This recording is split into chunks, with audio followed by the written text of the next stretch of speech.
2019, 20 విద్యా సంవత్సరంలో 10వ తరగతి చదువుతున్నటువంటి విద్యార్థులందరికీ కూడా శుభాశీస్సులు. నా పేరు V Suman Babu, school assistant Hindi, ZPP high school బ్రహ్మదేవంలో నేను హిందీ ఉపాధ్యాయులుగా పనిచేస్తున్నాను. నా యొక్క అనుభవము 20 సంవత్సరాలు ఉంది. మరి 20 సంవత్సరాల్లో 10వ తరగతిలో ఉన్నటువంటి హిందీకి సంబంధించి అనేకమైనటువంటి జరిగినటువంటి మార్పులన్నిటికి సంబంధించి కూడా కొన్ని సూచనలు ఇస్తూ ఉన్నాను. మరి మీకు కూడా ఈరోజు మీకు నేను ప్రత్యేకంగా చెప్పాలనుకున్నటువంటి అంశం, మనం జూన్ నుంచి ఫిబ్రవరి వరకు మన సిలబస్ అంశాలన్నిటి గురించి, ప్లస్ టోటల్ హిందీలో ఉన్నటువంటి అన్ని పాఠాల్లో ఉన్నటువంటి ఆ యొక్క చిన్న చిన్న ఇబ్బందులు ఏంటి, వాటన్నిటి గురించి కూడా చర్చించుకుంటూ మోడల్ పేపర్ గురించి కూడా మాట్లాడుకుందాం, అన్ని విషయాల గురించి తెలుసుకుందాం. ఇప్పుడు మనం హిందీ సబ్జెక్ట్ గురించి తెలుసుకోబోతున్నాం అని. एक बार देखिए 10वीं कक्षा छात्रों के लिए कुछ सूचनाएं. कौन सी सूचनाएं? सूचनाएं मीन्स సూచనలు, కొన్ని సలహాలు. ఏంటి అవి? నెంబర్ 1, ఇవన్నీ మనం తెలుసుకునే ముందు ఈరోజు మన టాపిక్స్లో ఫస్ట్ టాపిక్ పాఠ్య Pustak.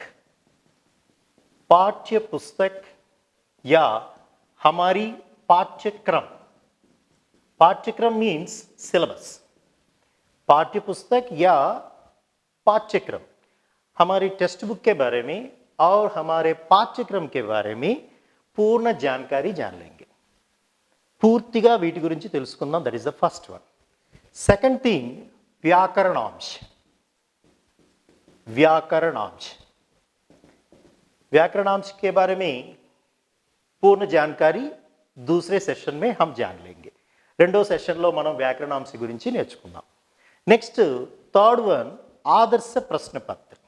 This is very important. అందరూ కూడా దీని గురించే ఎక్కువగా మీరు గమనిస్తూ ఉండవచ్చు. ఆదర్శ ప్రశ్నపత్ర. ఆదర్శ ప్రశ్నపత్ర కా అర్థ మోడల్ పేపర్. మన యొక్క మోడల్ పేపర్ ఏంటి, ఎలా ఉంటుంది, ఎలా మనం మార్క్స్ తెచ్చుకోవాలి, ఎన్ని మార్క్స్ తెచ్చుకోవాలి, ఫస్ట్ ఎలా రాయాలి, ప్రజెంటేషన్ ఎలా ఉండాలి అనే అంశాలన్నీ కూడా మనం థర్డ్ వన్లో జాగ్రత్తగా తెలుసుకుంటాం. Last fourth one, this is very important. స్तर के आधार पर, स्तर मीन्स ग्रेड. स्तर के आधार पर कुछ विवरण मैं अपनी ओर से दे दूंगा. నేను నా వైపు నుంచి మీకు కొన్ని సలహాలు ఇస్తాను. సార్, ఇక్కడ స్థర్కే ఆధారపర్ అంటే ఏంటి? మన స్థాయి మనకు తెలుసు. నేను ఇంత చదవగలను, ఇంత చదవలేను, ఇది నాకు చాలా కష్టం, నేను బాగా చదువుతున్నాను బట్ నాకు 90 మార్క్స్ రావడం లేదు, నాకు A1 రావడం లేదు, ఎప్పుడు నేను A2లో ఆగిపోతున్నాను, సార్ నేను ఎంత చదివినా కూడా నాకు 40 మార్క్స్ రావడం లేదు.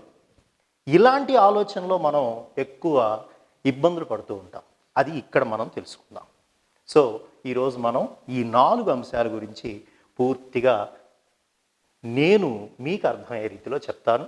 దీనికి సంబంధించి కొంచెం జాగ్రత్తగా వినండి. పాఠ్యపుస్తక పాఠ్యక్రమం గురించి మాత్రం చెప్పేటప్పుడు ఖచ్చితంగా ఒక పేపరు పెన్ను దగ్గర పెట్టుకొని కొన్ని పాయింట్స్ నోట్ చేసుకోండి. మరి ఇక్కడ ఒక మాట అన్నాను, గుర్తుందో లేదో, ఎంత చదివినా నాకు 40 మార్క్స్ రావడం లేదు అని. ఎంత చదివినా 40 మార్క్స్ నాకు రావడం లేదు, 20 కూడా రావడం లేదు అనే ఆలోచన మనకి ఎప్పుడు వస్తుంది అని అంటే, ఫస్ట్ మన మనసులో ఈ సబ్జెక్ట్ అంటే నాకు భయం, ఇది చాలా కష్టం అనే ఆలోచన మీకు ఎప్పుడైతే ఉంటుందో మస్ట్ అండ్ షుడ్గా ఏది రాదు. ఫస్ట్ ఆఫ్ ఆల్ సబ్జెక్ట్ మీద ఎఫెక్షన్ పెట్టుకోండి, ప్రేమను పెంచుకోండి. చాలా ఈజీ. అది ఎంత ఈజీయో మనం పాఠ్యక్రమ వివరణ గురించి చెప్పేటప్పుడు మీకు పూర్తిగా అవగాహన అవుతుంది. ఇకపోతే హిందీ గురించి ఒక 2 మాటలు చెప్పి మనం నెక్స్ట్ ఈ అంశాల్లోకి వెళదాం. హిందీ అంతర్రాష్ట్రీయ స్థర్ పర్ హిందీ అనేటువంటి లెసన్లో మీరు నేర్చుకుని ఉంటారు.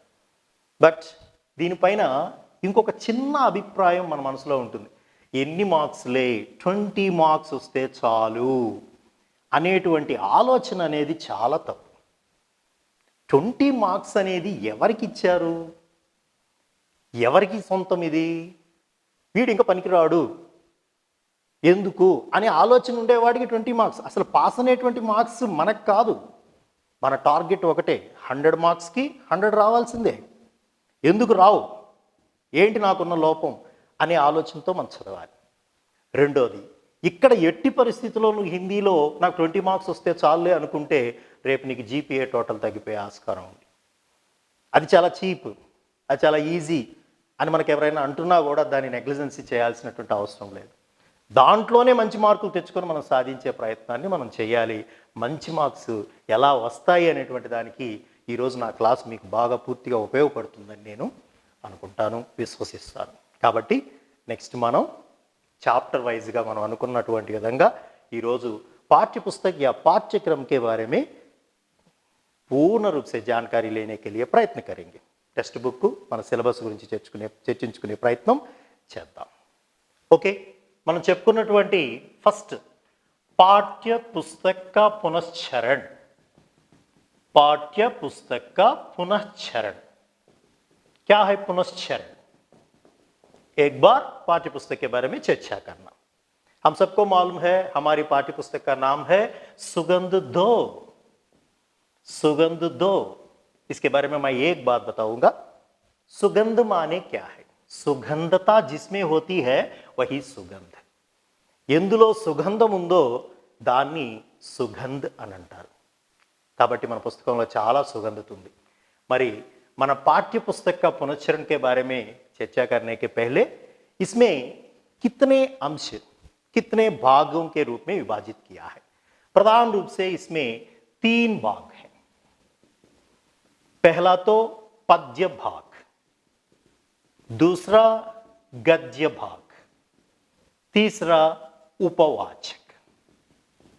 उपवाचक, पद्य भाग, गद्य भाग, उपवाचक हम सबको मालूम है. लेकिन एक बार सभी पाठों के बारे में एक ही घंटे में पूर्ण जानकारी लेने के लिए एक प्रयत्न करते हैं. ఒకే గంటలో పూర్తిగా తెలుసుకునే ప్రయత్నాన్ని మనం చేస్తున్నాం. పద్య భాగంలో ఏమేం పాఠాలు ఉన్నాయి? हम सबको मालूम है, बताइए क्या है? पहला बरसते बादल, बरसते बादल. और दूसरा हम भारतवासी. और देखिए तीसरा पाठ है कण कण का अधिकारी. और चौथा भक्ति पद. और 5वां नीति दोहे. इस प्रकार पद्य भाग में 5 पाठ हैं. और गद्य भाग में ईदगाह. गद्य भाग में पहला पाठ है ईदगाह, और दूसरा पाठ लोकगीत, और तीसरा पाठ अंतरराष्ट्रीय स्तर पर हिंदी. मैं शॉर्टकट में लिख रहा हूं और समझने के लिए कोशिश कीजिए. चलो शॉर्टकट లో రాస్తున్నాను, కొంచెం అర్థం చేసుకునే ప్రయత్నం చేయండి. पहला ईदगाह, दूसरा लोकगीत, और तीसरा अंतरराष्ट्रीय स्तर पर हिंदी, और चौथा स्वराज्य की नींव. स्वराज्य की नींव. और दक्षिणी गंगा गोदावरी. और छठवां तो देखिए जल ही जीवन है. और अंतिम पाठ देखिए धरती के सवाल, अंतरिक्ष के जवाब. ये सब हम सबको मालूम है. ఇవి కుల్ మిల్కే 12 పాఠ हैं. మొత్తం 12 పాఠాలు ఉన్నాయనేటువంటిది మనందరికీ తెలిసిన విషయమే. अब हम चलेंगे उपवाचक. क्या है पद्य भाग, गद्य भाग? ये डिटेल्ड के रूप में हमें जान लेना है. ये नॉन डिटेल्ड. नॉन डिटेल्ड माने द्रुतवाचन के रूप में ये तो सीख लेना है. द्रुतवाचन ये तो पढ़ना है, आनंद लेना है. उसमें क्या क्या है చదవాలి, ఆనందపడాలి. దాంట్లో ఏమేమి ఉన్నాయో అంశాలు నేర్చుకుంటే సరిపోతుంది. That is the first one, శాంతి की राह में. शांति की राह में, यहां डॉट है देखिए. शांति की राह में, शांति की पद में, शांति के पद में जो चलते हैं उन्हीं के बारे में यहां चर्चा करते हैं. और दूसरा दो कलाकार. दो कलाकार एक अद्भुत कहानी पाठ है. और तीसरा अपने स्कूल को एक उपहार. अपने स्कूल को एक उपहार. और चौथा है अनोखा उपाय. अनोखा उपाय. ये है हमारी पाठ्यपुस्तक में होने वाले कुल पाठ। और पाठ्यपुस्तक का पुनश्चरण के साथ साथ और भी हमें सीख लेना है पाठ्यक्रम, सिलेबस। सिलेबस क्या है? इस 10वीं कक्षा किताब के अनुरूप हमारे प्रश्न पत्र में कौन कौन से प्रश्न पूछेंगे, ये सब पाठ्यक्रम के अंतर्गत आते हैं। इन 3 भागों के साथ और 2 भाग हैं। ये तो पहला पत्र लेखन, पत्र लेखन, ये है लेटर राइटिंग। और दूसरा भाग है निबंध लेखन, निबंध लेखन। ये दोनों क्या है? पत्र लेखन, निबंध लेखन, ये दोनों सृजनात्मकता को बाहर लाने के उद्देश्य में इन दोनों को यहां दिया गया है। सृजनात्मकता, हमें होने वाले सृजनात्मकता, इनोवेटिव, భాష के संबंधित इनोवेटिव क्या है?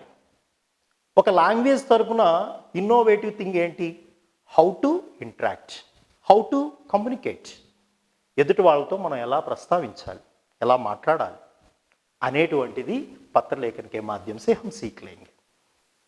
ఏ విధంగా మన యొక్క కమ్యూనికేషన్ ఉండాలి, ఏ విధంగా మన యొక్క కమ్యూనికేట్ స్కిల్స్ని డెవలప్ చేయాలనేది అంతా కూడా మనం ఇక్కడ నేర్చుకుంటాం। సో దీనికి సమ్ రూల్స్ ఉంటాయి కదా, రూల్స్। జస్ట్ మనం ఫోన్ చేసేటప్పుడు హలో ఎవరు బాగున్నారా అని అడిగితే ఎదుటి వ్యక్తి అర్థం చేసుకోలేడు।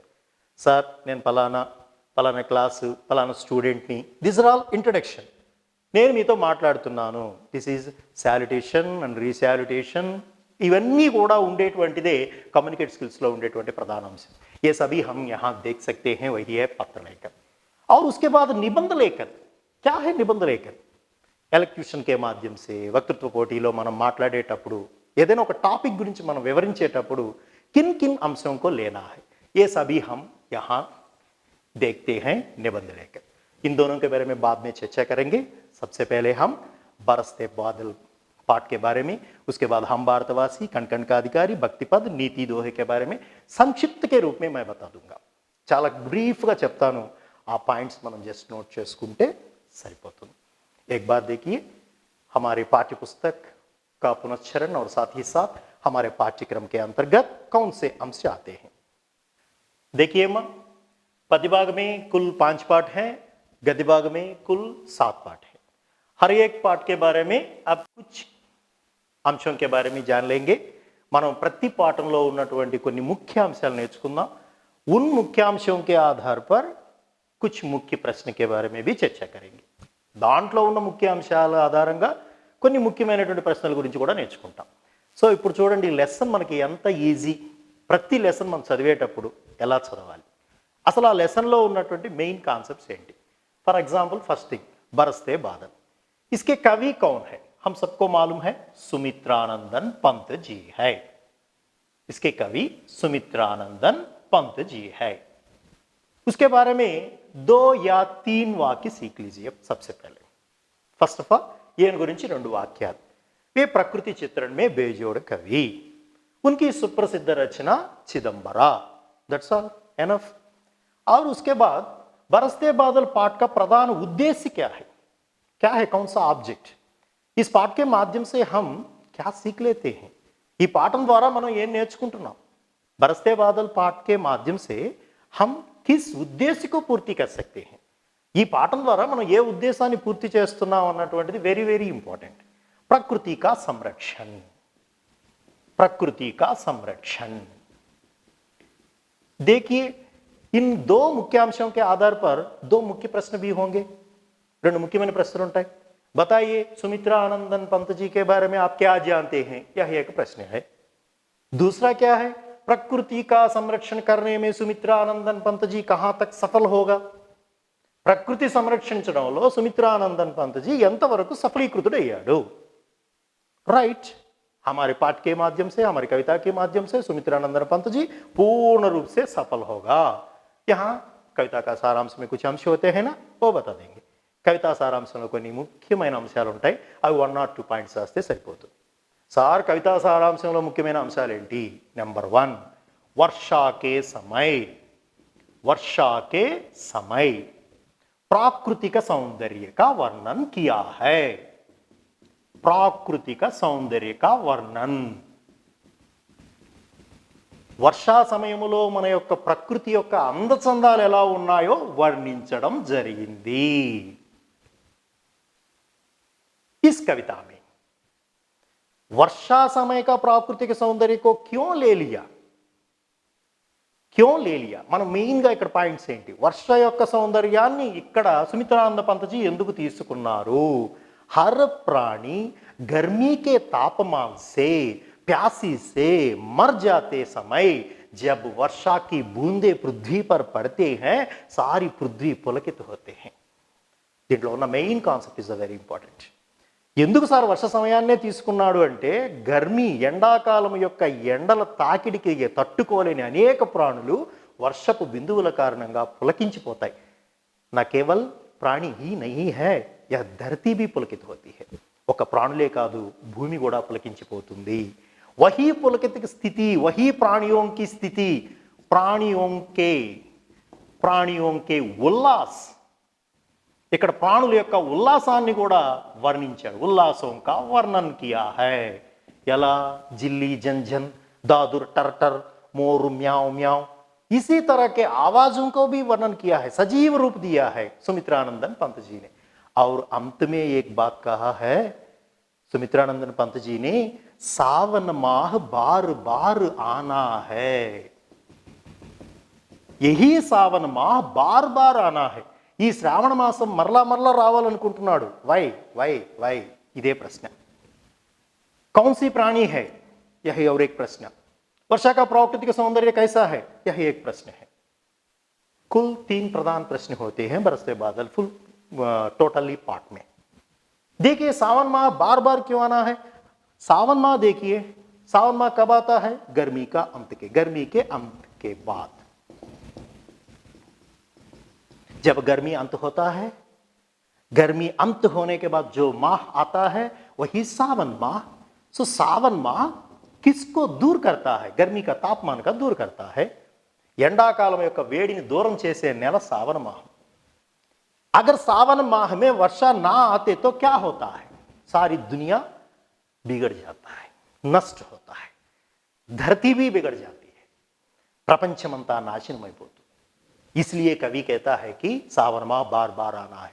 आने के लिए हमें क्या करना है? प्रकृति का संरक्षण करना है. మరి समय पर वर्षा आने के लिए సమయానికి వర్షాలు రావాలి, పొల్యూషన్ ఉండకూడదు, ఇట్ ఇస్ नेचुरल थिंग. కాబట్టి प्रकृति को संरक्षण करना इस पाठ का प्रधान उद्देश्य है. यही है बरसते बादल पाठ में होने वाले प्रधान अंश. ठीक है, समझ में आ गया? అర్థమైంది కదా इसके कवि, उद्देश्य और इसमें होने वाले प्रधान अंश.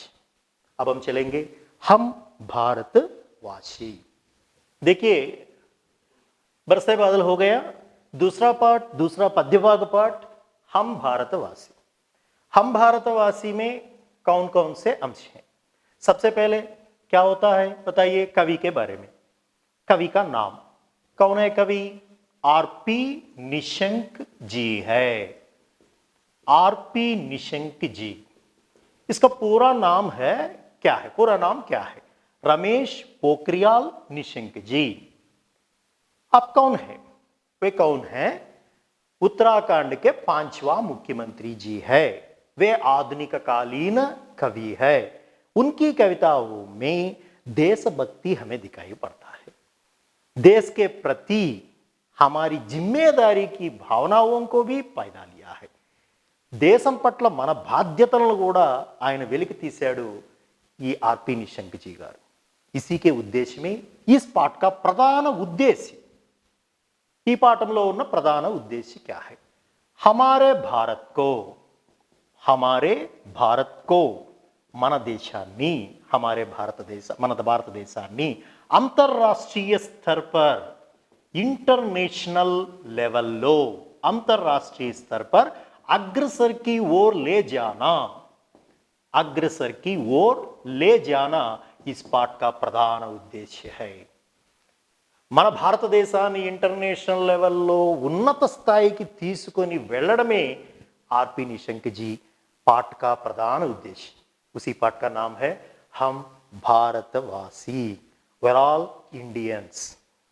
యాజ్ ఈ ఇండియన్గా మన యొక్క బాధ్యత ఏంటి, మనం ఏం చేయగలం, हमारा भारत की महानता क्या है, इस पाठ में होने वाले प्रधान अंश, इसमें होने वाले प्रधान अंश भारत की महानता, भारत की महानता, ये है पहला प्रधान अंश। और दूसरा क्या है, भारतवासी के गुण, भारतवासी के गुण, भारतवासी में होने वाली क्षमताएं, भारतवासी में होने वाली क्षमताएं, सामर्थ्याలు, कैपेबिलिटीज, गुण, वाड़लो ఉన్నటువంటి क्वालिटीज, और विश्व बंधुत्व के लिए, विश्व बंधुत्व की स्थापना, विश्व बंधुत्व की स्थापना, विश्व बंधुत्व యొక్క స్థాపన, యూనివర్సల్ వసుదైవ వసుదైవ యొక్క కుటుంబము, విశ్వ బంధుత్వం అనేటువంటి ఆ యొక్క గుణాన్ని స్టార్ట్ చేసేటువంటి సామర్థ్యం, దాన్ని స్థాపించగలిగే సామర్థ్యం केवल एक ही में होती है, वही है भारतवासी में। यह है इस पाठ में होने वाले प्रधान अंश। इन प्रधान अंशों के बाद, इन प्रधान अंशों के आधार पर कौन कौन से प्रश्न पूछेंगे, ये प्रधान अंशाल आधारंगा ये प्रश्न अड़ुतार। सबसे पहला प्रश्न देखिए, आरपी निशंक जी के बारे में आप क्या जानते हैं। मैंने पहले बताया आरपी निशंक जी कौन है, उसका पूरा नाम क्या है और उसकी विशेषता क्या है। आरपी निशंक जी का पूरा नाम आरपी रमेश पोखरियाल निशंक जी है, और दूसरा वे आधुनिक हिंदी कवि है, उनकी कविताओं में देशभक्ति दिखाई पड़ती है, और वे उत्तराखंड के 5वां मुख्यमंत्री जी भी है। यह है इसका संक्षिप्त जवाब। और दूसरा, हमारे भारत को अंतरराष्ट्रीय स्तर पर अग्रसर की ओर ले जाना। हम भारतवासी पाठ का प्रधान उद्देश्य क्या है, इस पाठ में होने वाला प्रधान उद्देश्य है हमारे भारत को, हमारे देश को अंतरराष्ट्रीय स्तर पर लेने की क्षमता भारतीय लोगों में ही होती है, क्योंकि उसमें होने वाले गुण कैसा है।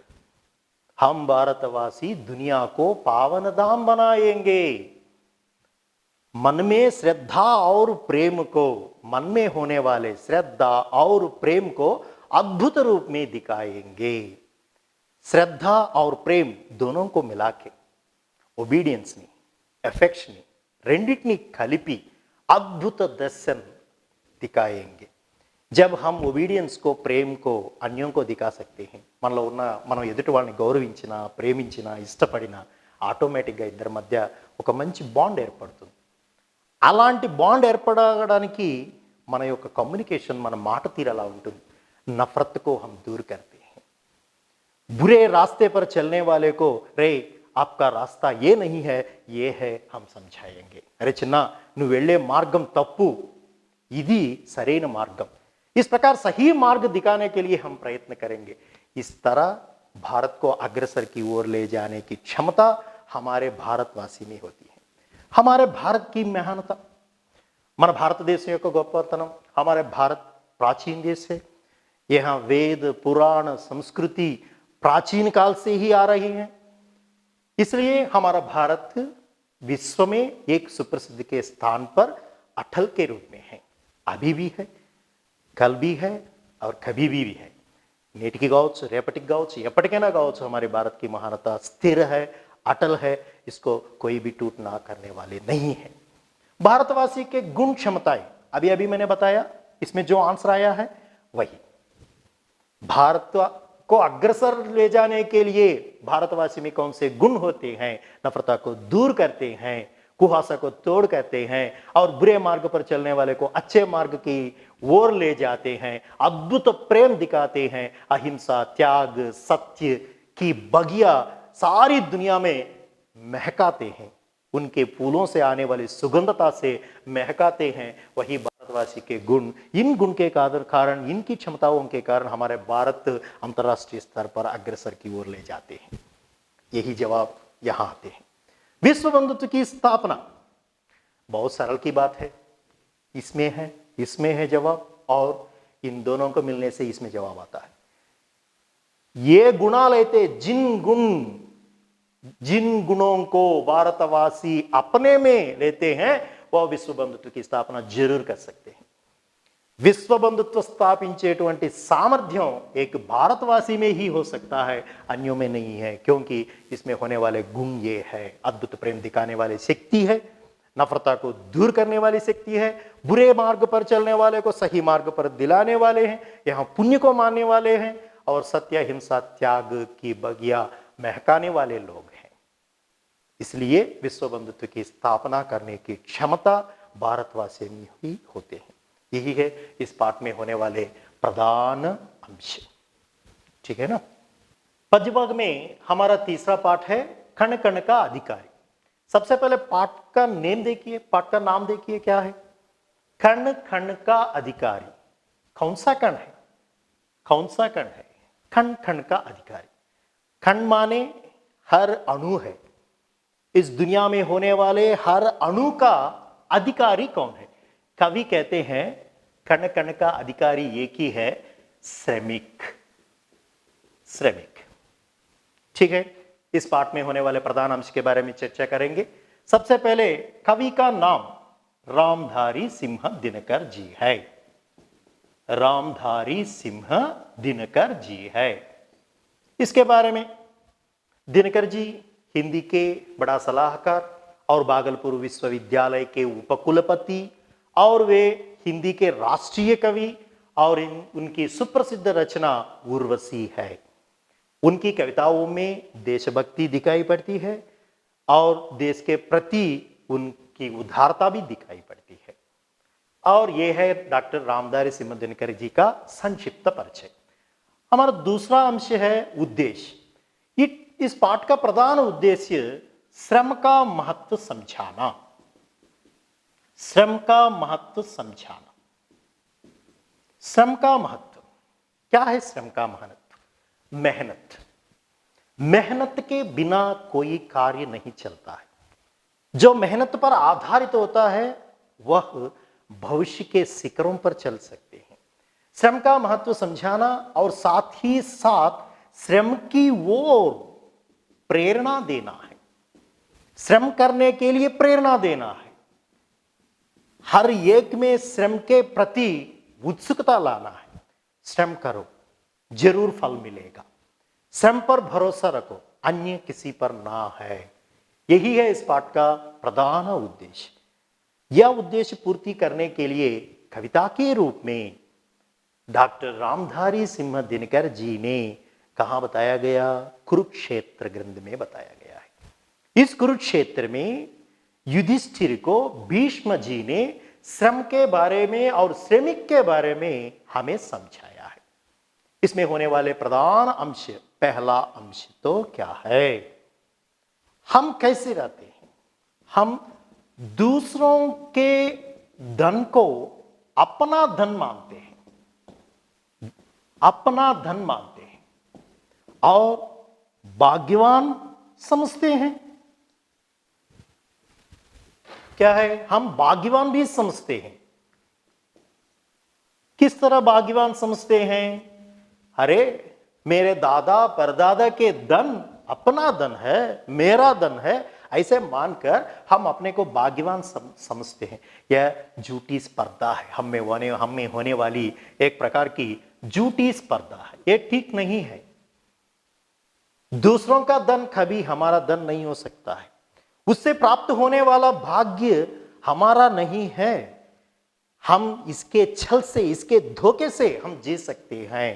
क्या है हमारा भाग्य? दूसरा अंश, एक मनुष्य का भाग्य, मनुष्य का असली भाग्य क्या है? यह है दूसरा अंश, मनुष्य का असली भाग्य श्रम और भुजबल। तुम्हारा कष्ट ही है, तुम्हारा मेहनत ही है। నువ్వు చేసే శ్రమ, నువ్వు కష్టించే కష్టమే నీ యొక్క అదృష్టం. నీలో ఉన్న శక్తే నీలో ఉన్నటువంటి నిజమైనటువంటి అదృష్టం. जो अपने मेहनत पर, जो अपने श्रम पर भरोसा रख के जीते हैं, वह क्या करते हैं? नया नया संसार का सृजन कर सकता है. కొత్త సంసారాన్ని సృష్టింపచేస్తాడు. काल्पनिक जगत को साकार रूप देते हैं, साकार रूप, काल्पनिक जगत को साकार रूप देते हैं। इस प्रकार श्रमिक के बारे में हमें, श्रम के महत्व के बारे में हम जरूर जान लेना है। इस पाठ में श्रमिक और श्रम के महत्व के बारे में समझाया और एक अंश बताया इसमें, श्रमिक के आगे, श्रमिक के आगे सब कुछ, सर्वस्व, सारी दुनिया नतमस्तक है। నతమస్తక్ क्या है నతమస్తక్? ప్రపంచమంతా కూడా ఒక శ్రమికుడి ఎదుట తల ఉంచుకొని ఉండవలసిందే। ऐसे श्रमिक लोगों को हमें आगे बढ़ने का प्रयत्न करना है, उसको कभी पीछा मत ना करना है। అలా కష్టించే వ్యక్తిని మనం ముందుకు తీసుకుపోయే ప్రయత్నం చేయాలి, కానీ వాడిని వెనక్కి నెడితే समाज में कुछ कुनीतियां, कुप्रथा और कुशासन चलता है, ऐसा ना होना है। इस प्रकार का संदेश भीष्म ने युधिष्ठिर को दिया है। यही है कण-कण का अधिकारी पाठ में होने वाले प्रधान अंश। इसमें कौन कौन से प्रश्न पूछेंगे? सबसे पहले रामधारी सिंह दिनकर जी के बारे में बताइए। उसके बाद श्रम के महत्व के बारे में कवि ने क्या कहा है। मेहनत ही सफलता का कुंजी है। श्रमिक लोग काल्पनिक जगत को साकार रूप देते हैं। यही है यहां होने वाले प्रश्न का जवाब। और दूसरा, किसको साधारणतः लोग किसको भाग्यवान समझते हैं, किसको अपना भाग्य मानते हैं? ఎవరు సాధారణమైనటువంటి వాళ్ళు దేని తమ యొక్క అదృష్టం అనుకుంటున్నారంటే दूसरों के धन को अपना धन मानते हैं, ఇతరుల ధనాన్ని తన ధనంగా అనుకుంటున్నారు। वह एक प्रकार की झूठी स्पर्धा है। हमारी असली भाग्य क्या है, हमारा असला भाग्यवान की स्थिति क्या है? और एक प्रश्न है, मन असलैनటువంటి भाग्यवानమైనటువంటి స్థితి ఏంటి? हमारा श्रम और हमारा बुझिपल। जो श्रम और बुझिपल भरोसा रखते हैं वह असली भाग्यवान हो सकता है। दूसरों के धन को अपना धन मानना, दूसरों के श्रम पर आधारित होना हमारा भाग्य कभी नहीं होता है। మన తాత ముత్తాతలు సంపాదించిన ఆస్తే మనదనుకోవడం చాలా తప్పు। నువ్వు కష్టపడి సంపాదించి जो मेहनत करके कमाते हैं वही है असली व्यक्ति, वही सही व्यक्ति, सार्थक व्यक्ति बन सकते हैं। తన కష్టం మీద, తన భుజం మీద, బలం మీద ఆధారపడినటువంటి వ్యక్తి నిజమైనటువంటి భాగ్యవంతుడు కాగలడు। यही है इस प्रश्न का समाधान। और श्रमिक को क्यों आगे बढ़ाना है? और एक प्रश्न है, శ్రమికుడిని ఎందుకు మనం ముందు ఉంచాలి అనుకుంటున్నాం? ఏం వెనక్కి దోసేద్దాం? श्रमिक को अगर आगे ना बढ़ा सकते तो क्या होता है? समाज में एक कुप्रशासन चलता है। కష్టపడిన వాడిని మనం ముందు ఉంచకపోతే సమాజంలో ఒక చెడు అయినటువంటి పాలన సాగుతుంది। శ్రమను అనేది పూర్తిగా విస్మరిస్తారు।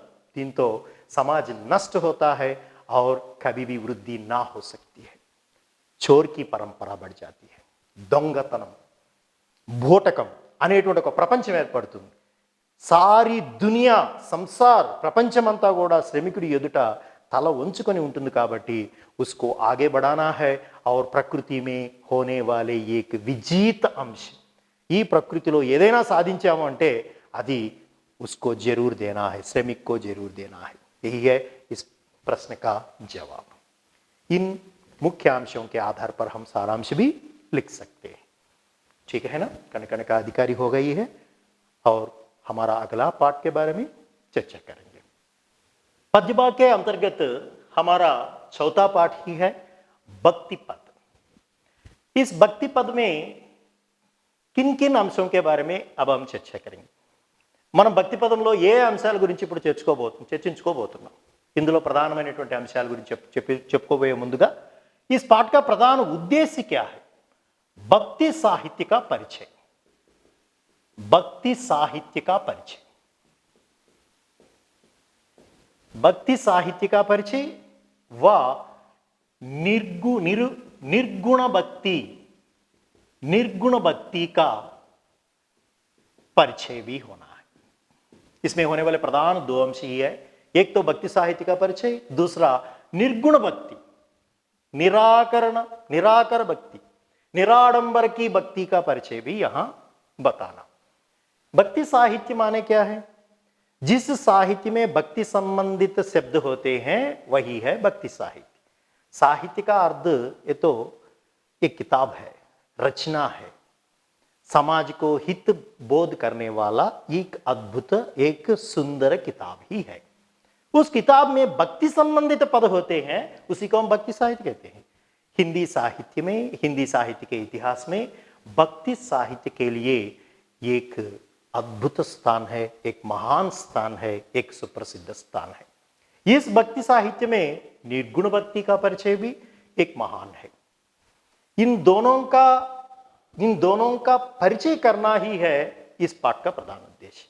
इसमें प्रधान रूप से दो व्यक्तियों को ले लिया है, एक तो रैदास कवि जी, दूसरा मीराबाई। निर्गुण भक्ति साहित्य का परिचय का अर्थ ही है, निर्गुण भक्ति साहित्य में प्रधान रूप से किनको प्रधानता दी है? गुरु को प्रधानता दी है। गुरु की प्रधानता दी है। गुरु का स्थान जितना महत्व होता है वही उन्हीं को समझाया है। यहां रैदास और मीराबाई दोनों को ले लिया, लेकिन यहां मीराबाई भगवान श्री कृष्ण की भक्तिन होने पर भी उनकी भक्ति पद में कभी कभी हमें गुरु की महानता भी दिखाई पड़ती है, वही यहां दिया है। और यहां रैदास ने भगवान और भक्त को अलग अलग के रूप में ना माना है। जब भगवान और भक्त दोनों मिलते हैं उसका एक अद्भुत रूप होता है। इसके कई उदाहरण बताए गए हैं। हे भगवान तुम चंदन, मैं पानी। हे भगवान तुम घन, मैं मोर।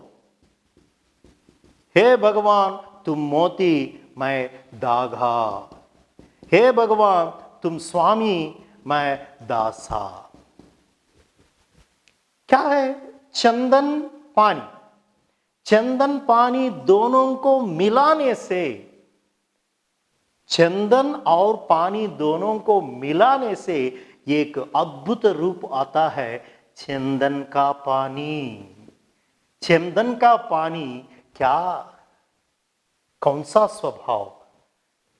स्वभाव हमें लेते हैं? चंदन के पानी से हम स्नान करने से हमारे शरीर में होने वाले दुर्गंधता दूर होती है। केवल चंदन से हम नहीं स्नान कर सकते हैं और केवल पानी से हम नहीं स्नान कर सकते हैं। కేవలం చందనం ద్వారా మనం స్నానం చేయలేము, నీళ్ల ద్వారా స్నానం చేయలేము। ఈ రెండింటిని కలిపినప్పుడు चंदन के पानी से हमारे शरीर में एक प्रकार की सुगंधता लाती है। इसलिए मैं आपके साथ मिलना चाहता हूं, కాబట్టి నేను నీలో కలిసిపోవాలనుకుంటున్నాను। ఎప్పుడైతే నీలో నేను కలిసిపోతానో ఇదిగో ఈ సృష్టిలో ఒక అందమైనటువంటి రూపాన్ని నేను ఇవ్వగలను అని। इस प्रकार रैदास ने भगवान और भक्त को मिलाने में एक अद्भुत रूप में एक चौपाई हमें समझाया है, चौपाई के रूप में हमें समझाया है। घन मोर, घन को देखकर मोर नाचना और चंद्र को देखकर चकोर ऐसा ही होना। मोती धागा इन दोनों को मिलाने से क्या होता है? धागे मोती की माला बन सकती है। स्वामी दासा, मैं आपका दासा हूं, నిరంతర आपकी సేవా में रत हूं, నిరంతరం నీ యొక్క సేవలో లీనమైపోతాను అని భక్తి సాహిత్యంలో భగవంతుడితో భక్తుడు ఏ విధంగా లీనమవుతాడనేటువంటి అంశాన్ని ఇక్కడ చెప్పడం జరిగింది। अब हम चलेंगे मीराबाई। यहां मीराबाई गुरु की महानता समझाया है। मेरा के गुरु सत केवट सतगुरु। मेरा गुरु को क्या माना है? यहां केवट माना है। केवट माने कौन है? केवट అంటే ఎవరు? పడవ నడిపేటువంటి వ్యక్తి। हमारे पास नाव है। ये नाव क्या है? दैव समान है। हमको नाव मिला है, हम इस नाव पर बैठे हैं, लेकिन हम सागर को पारने के लिए क्या करना है? किनकी आवश्यकता होती है? गुरु की आवश्यकता होती है। సముద్రాన్ని మనం దాటాలంటే ఒక केवट की आवश्यकता होती है, वही केवट गुरु के समान है। गुरु मार्गदर्शन करता है, सही मार्ग पर चलो, अच्छे मार्ग पर चलो, इस मार्ग पर मत चलो, ఇదిగో ఈ మార్గాన వెళితే సుడిగుండాలు ఉంటాయి, పడిపోతావు, ఈ మార్గాన వెళ్ళు అని చెప్పగలిగేది గురువు. దైవాంశభూతుణ్ణి మనల్ని దైవాంశభూత మార్గంలోకి మనం తీసుకెళ్లేటువంటి వ్యక్తి గురువు. ఆ గురువు చెప్పినటువంటి మార్గాన నేను వెళుతున్నాను, ఇలా నాకు గురువు యొక్క భాగ్యం దొరికింది అని మీరాబాయి తన యొక్క ఆనందాన్ని ఎంతగానో ఇక్కడ ప్రకటించింది. यही है भक्ति पद में होने वाले भक्ति साहित्य का परिचय. इसमें होने वाले प्रधान अंश, रैदास ने भगवान को क्या क्या माना, चंदन गन मोती स्वामी मानना है, और यहाँ मीराबाई अपने पद में गुरु की महानता के बारे में क्या समझाया, गुरु को एक केवट माना है, इसी प्रकार समझाया है. यही है भक्ति पद में होने वाले प्रधान अंश. और हमारा अंतिम पाठ का नाम है नीति दोहे. पद्य भाग में हमारा अंतिम पाठ है नीति दोहे. इस पाठ में होने वाला प्रधान अंश क्या है, प्रधान उद्देश्य क्या है? सबसे पहले प्रधान उद्देश्य नैतिक मूल्यों का विकास. नैतिक मूल्यों का विकास क्या है? नैतिक मूल्यों का विकास, नीति संबंधित मूल्यों का विकास करना. हम सब में नीति संबंधित कुछ अंशों के बारे में कुछ न कुछ सीख लेना है, जरूर जी सीख लेना है. नीति वचनों को सुनना है. नीति वचन सुनने से क्या होता है? हम में होने वाले दुर्गुण को हम सामना कर सकते हैं, अपने को हम अधीन में रख सकते हैं और सन्मार्ग पर चल सकते हैं. इस प्रकार हमारे हिंदी साहित्य में, न केवल हिंदी साहित्य में ही नहीं है, तेलुगु साहित्य में और अन्य कोई साहित्यों में, हिंदी साहित्यों में, और कुछ महापुरुषों ने, हमारे माता पिता और हमारे गुरुजनों ने निरंतर कुछ न कुछ नीति बताते रहते हैं. उसमें कुछ अंश होते हैं, नीति वचन जरूर सुनना ही है. इस प्रकार नीति वचन संबंधित कई महान लोग हिंदी साहित्य में ही है. उसमें यहां दो व्यक्तियों को ले लिया. एक तो रहीम, कानकाना अब्दुल रहीम जी है, और दूसरा बिहारी, रहीम और बिहारी दास है. क्या है रहीम? रहीम का पूरा नाम है कानकाना अब्दुल रहीम. रहीम जी ने यहां दो प्रधान अंशों को समझाया है. एक तो क्या है, विपत्ति के बारे में. विपत्ति एक कसौटी माना है इसमें. విపత్తి ఏ కసౌటి है. కష్టాలు అనేటువంటివి ఒకదానికి మార్గము, ఒకదానికి రుజువు. ఎందుకు రుజువు? సంపత్తి जब हमारे साथ रहते हैं सब कुछ हमारे साथ होते हैं. మన దగ్గర ఆస్తున్నప్పుడు అందరూ ఉంటారండి. కష్టాలు వచ్చినప్పుడే మన తోటి ఎవరు ఉంటారు అనేది అర్థమవుతుంది. इसलिए रहीम जी कहते हैं कि विपत्ति एक कसौटी है. क्या है? सच्चे मित्र की पहचान हो सकती है. నిజమైనటువంటి మిత్రుని నువ్వు పొందగలవు जब तुमको विपत्ति आते हैं. కష్టాలు వచ్చినప్పుడు భయపడాల్సినటువంటి అవసరం లేదు. आने दो. जब विपत्ति आते हैं हमें एक सच्चा मित्र मिल सकता है. కష్టాలు ఎప్పుడు వస్తాయో మనకు అప్పుడు నిజమైన మిత్రుడు వస్తాడు. इसलिए विपत्ति के लिए कोई फिगर ना कीजिए और कोई दुखित ना कीजिए. ये बात पड़ाल्सिनटुंटे అవసరం లేదు. यही है इसमें होने वाला प्रधान अंश. और दूसरा क्या है? पानी. रहीमन पानी राखिए. रहीमन पानी राखिए. क्या है? पानी राखिए. राखिए मीन्स रखिए. पानी को रखना है. क्या रखना? पानी मीन्स यहां तो देखिए तीन स्वभावों के रूप में ले लिया है. నీళ్లను ఉంచండి అన్నాడు. यहां तो पानी నీళ్లు కాదండి. यहां दो अंशों के लिए पानी वाटर हो सकता है, लेकिन यहां तो पानी रखिए. स्वभाव कूल कूल कूल. पानी का अर्थ यहां तो कूल. पानी रखिए. किसको कूल होना है?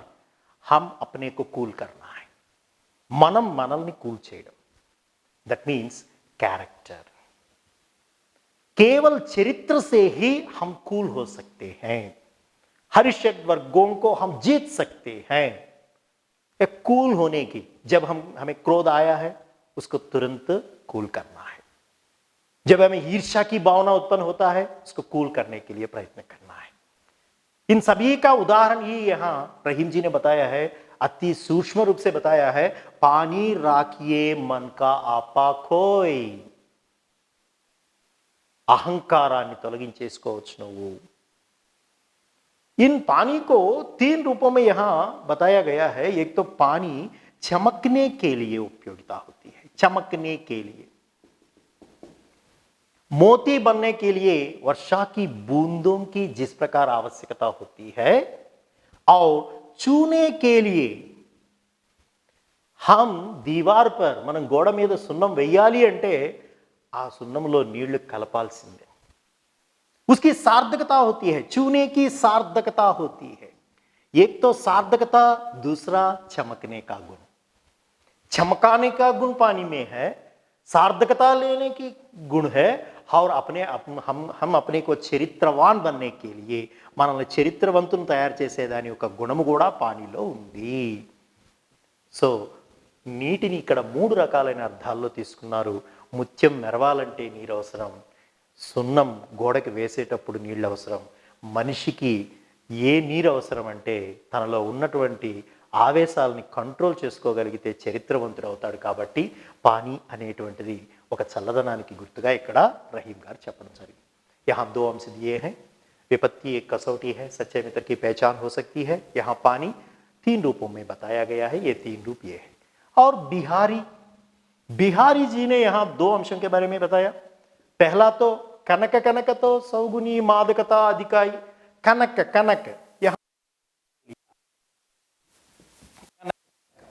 दोनों एक ही अर्थ में नहीं है। మీకు అందరూ తెలిసినవి 2 అర్థాల్లో లేవాలి। కనక కనక తై సౌగుని, कनक कनक तई, कनक यहां तो स्वर्ण क्या है, बंगार। दूसरा क्या है, धतूरा।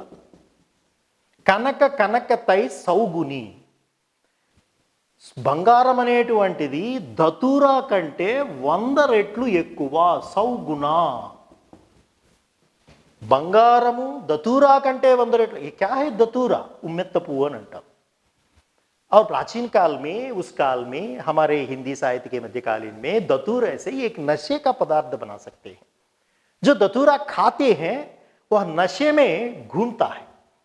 నశే మీన్స్ మత్తుగా। దతూరాని తిన్నటువంటి వ్యక్తి మత్తుగా తిరుగుతూ ఉంటాడు। ఎలా తిరుగుతాడు? ప్రపంచం నాకేం సంబంధం లేదన్నట్టుగా తిరుగుతాడు। ఈ ప్రపంచంలో ఏం జరుగుతుందో నాకు తెలియదు అన్నట్టుగా తిరుగుతాడు। అంటే एक प्रकार का पागलपन बन जाता है, బౌరా बन जाता है, పిచ్చోడుగా మారిపోతాడు। అంటే కనుక సౌగుణ అధికతి మాదకత, మాదకత ఒక రకమైనటువంటి పిచ్చిలో బతికిపోతాడు। కానీ యహా బిహారీ जी ने कहते हैं कि కనక్ బంగారం దీనికంటే ఎక్కువట। वहां दतूरा खाने से मादकता आती है, यहां स्वर्ण पाते ही ఇక్కడ తింటే వస్తే ఇక్కడ పొందితేనే వస్తుంది అనేటువంటి అర్థాన్ని ఇక్కడ మనకి చాలా సూక్ష్మంగా వివరించారు బిహారీ గారు। నెక్స్ట్ రెండోది, నరకి అరు నల్ నీరికి, నరకి అరు నల్ నీరికి। నర్ వ్యక్తి, నల్ నల్ వాటర్ ట్యాప్, వాటర్ ట్యాప్। నరకి అరు నల నీరికి, మనిషి యొక్క వైనము ట్యాప్ వాటర్ లాంటిది। కైసా బతాయా?